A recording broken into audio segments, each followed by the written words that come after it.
आज चेकआउट होतं आमचं आणि सकाळी-सकाळी सूर्यदेवतेने पण छान दर्शन दिलं आणि इथे असंच आजूबाजूला आम्ही 3 रूम घेतल्या होत्या. त्यातली ही रूम आमची होती. म्हटलं आज चेकआउट आहे तर तुम्हाला पण आज थोडासा रूमचा टूर देते.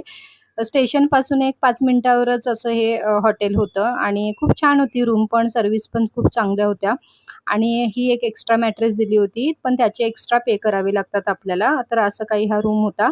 छान रेडी वगैरे झालो. आजचा प्लॅन होता एकविरा लोहगड. पण जसं बाहेर पडलो ना, बघितलं एवढा जोराचा पाऊस चालू झाला, जो काही थांबायचं नावच नव्हता घेत. एक 5 मिनिटासाठी थांबला असेल, कारण आम्ही तो तो थांबेल अशी खूप वेळ वाट बघितली. तेवढाच चान्स मुलांना पण भेटला आणि इकडे साचलेलं जे पाणी होतं त्याच्यामध्ये हे जे असे काही उड्या मारत होते ना, त्यांना असं आपल्या मुंबईमध्ये भेटत नाही हे काही करायला आणि खूप टाईम आम्ही त्यांना आणलं होतं ओढून, पण ते काही रेडी नव्हते बाहेर यायला. आणि 2 दिवसाचं पॅकेज घेतलं होतं गाडीचं, पण आम्ही नेक्स्ट डे कॅन्सल करत होतो या एवढ्या मोठ्या पावसामुळे. मुलं पण होती लहान म्हणून.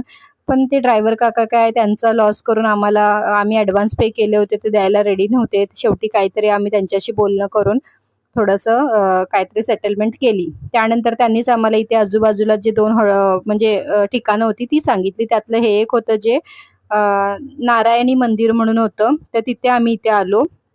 आणि खूप छान होतं इथे बघण्यासारखं. खूप प्रसन्न असं वाटलं. हॉटेलच्या जवळच होतं असं एक म्हणजे ऑटोने तसं ₹100 घेतातच. ॲक्चुअली तिकडे गेल्यानंतर ना, कितीही डिस्टन्स असू दे त्यांचे ठरलेले पैसेच असतात. त्यासाठी मग तिकडे गेल्यानंतर स्वतःची गाडी असलेली खूप बरं पडतं आणि इथे मस्त मुलांनी पण एन्जॉय केला. छान असं तिकडे टाईम स्पेंड केला आणि घरी यायला निघालो आणि हॉटेलवर आलो. दुपारचं जेवण आम्ही हॉटेलवरच मागवलं कारण संध्याकाळी 7ची आमची ट्रेन होती. चला भेटू नेक्स्ट व्हिडिओमध्ये. बाय.